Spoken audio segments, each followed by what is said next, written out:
de ne pas arrêter de combattre le quatrième mandat. Ce n'est pas n'importe quel tribunal, ce n'est pas n'importe quel procureur qui poursuit un ancien chef de l'État. Le président Laurent Gbagbo a dit qu'il n'y aura pas un quatrième mandat, mais ça reste une déclaration politique pour moi. Maintenant, s'il y avait un appel à l'insurrection, c'est ce qui est un délit. Et c'est ça qui est condamné. Est-ce que le fait qu'on dise qu'il n'y aura pas un quatrième mandat, c'est un appel à l'insurrection?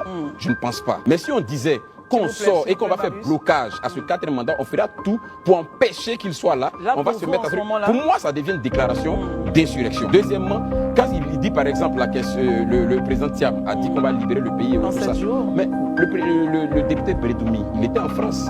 Il a fallu qu'il rentre pour qu'on puisse lui envoyer l'interpellation.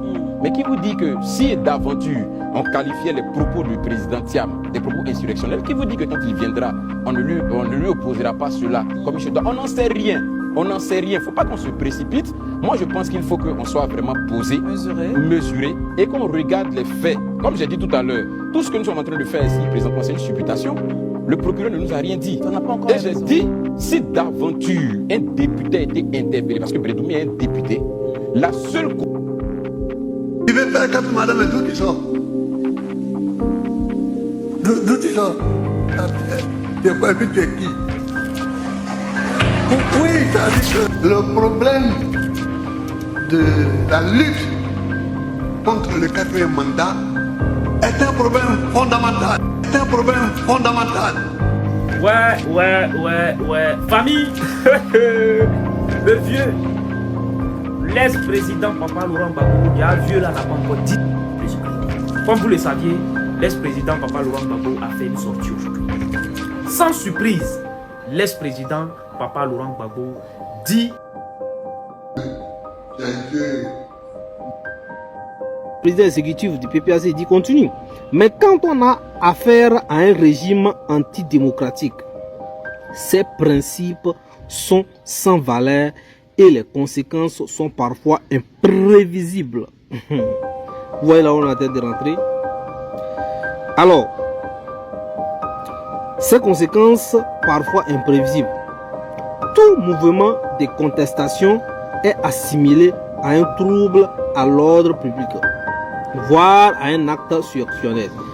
C'est à cela que nous sommes confrontés depuis que nous avons décidé de lutter pour l'organisation d'élections crédibles.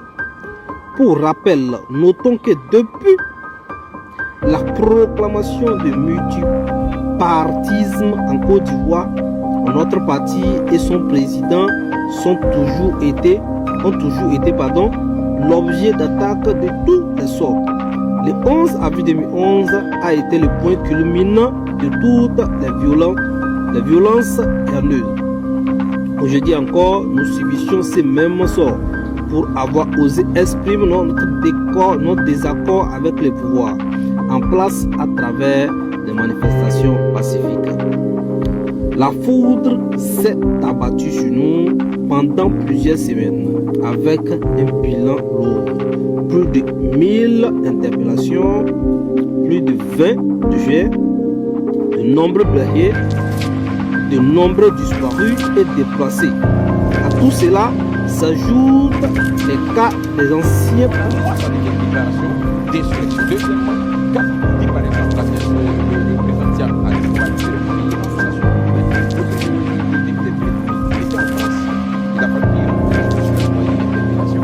Et il dit que si d'aventure on qualifiait les propos du président Thiam des propos insurrectionnels, qui vous dit que quand il viendra, on ne lui opposera pas cela. On n'en sait rien. On n'en sait rien. Il ne faut pas qu'on se précipite. Moi, je pense qu'il faut qu'on soit vraiment posé, mesuré et qu'on regarde les faits. Comme j'ai dit tout à l'heure, tout ce que nous sommes en train de faire ici présentement, c'est une supputation. Le procureur ne nous a rien dit. Et j'ai dit, si d'aventure un député a été interpellé, parce que Bredoumi est un député, la seule condition pour laquelle on peut interpeller un député, notre loi dit, c'est un cas de flagrant délit. Maintenant, tel est ce cas de flagrant délit qui est opposé à M. Bredoumi, il y a un communiqué du procureur, nous situera là-dessus. Très bien. Voilà. Jusqu'à preuve du contraire, on ne sait pas pourquoi M. Bredoumi a été interpellé. Donc on ne peut pas dire que c'est à travers une déclaration qu'il a été interpellé. Et je ne pense pas que ce soit à travers la déclaration. J'ai dit ici que pour les questions de sécurité nationale, ce sont des dossiers très sensibles. C'est après qu'ils vont communiquer certainement. Maintenant, revenons au cas de M. Gbagbo Élysée fait bien de le rappeler, c'est une déclaration politique. Et dans une république, un ancien chef d'État, c'est pas un citoyen lambda. C'est pas n'importe quel tribunal, c'est pas n'importe quel procureur qui poursuit un ancien chef de l'État. Parce qu'il a encore son statut d'ancien chef de l'État. C'est soit peut-être une cour spéciale pour des faits jugés très graves. On ne peut pas poursuivre un ancien chef d'État sur une déclaration au cours d'un meeting politique.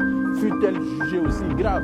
Il faut argumenter. Devant un tribunal, ça ne passe pas. Un tribunal de droit commun ne peut pas juger un ancien chef d'État. Il faut un tribunal d'exception ou une autre cour de justice. Si le délit posé est posé dans un cadre électoral, donc soit en campagne, soit en rapport avec les élections. Là, en ce moment-là, dans ce cas de figure-là, il est traité comme un citoyen ordinaire, donc poursuivi par un tribunal de droit commun. J'ai dit, M. Gbagbo a été jugé malgré son statut d'ancien chef d'État par une cour ordinaire sur une question qui ne relève pas de cette cour ordinaire. Et tout ça, je ne dis plus.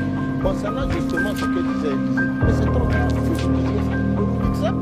Mais la situation dans laquelle les Ivoiriens vivaient, tous les magasins ont été totalement dévastés par les Ivoiriens qui se sont précipités pour aller entre griffes pour aller s'approvisionner à cause de la psychose suscitée par la déclaration de ces hommes politiques. Mais tout le monde pensait que le pays serait à feu et à sang. Mais c'est ça la psychose qui avait été créée par cette déclaration totalement que moi je qualifie d'irresponsable.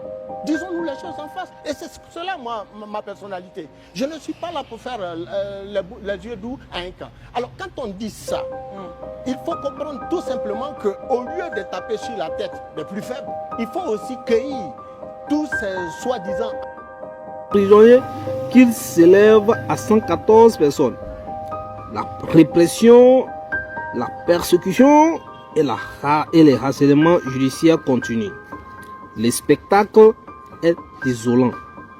L'atmosphère est lourde et triste. Alors, chers frères et sœurs, je vous épargne de beaucoup de choses.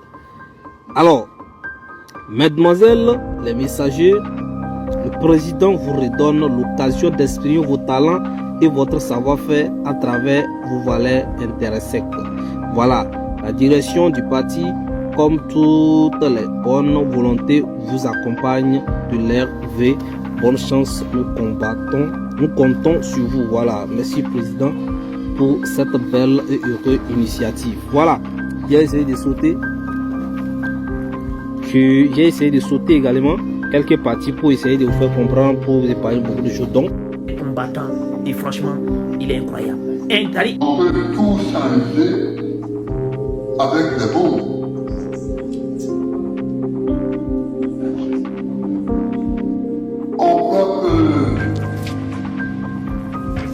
On peut tout faire avec les mots.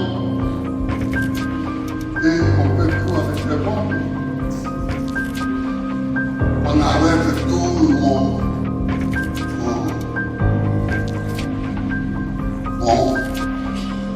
Il y a les mots de Sarkozy. Il y a les mots. Il y a encore les bombes à prendre. Donc, on peut y aller.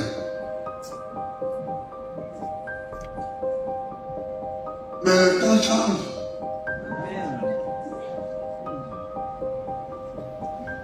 Les temps changent. Sarkozy n'est plus président. alors,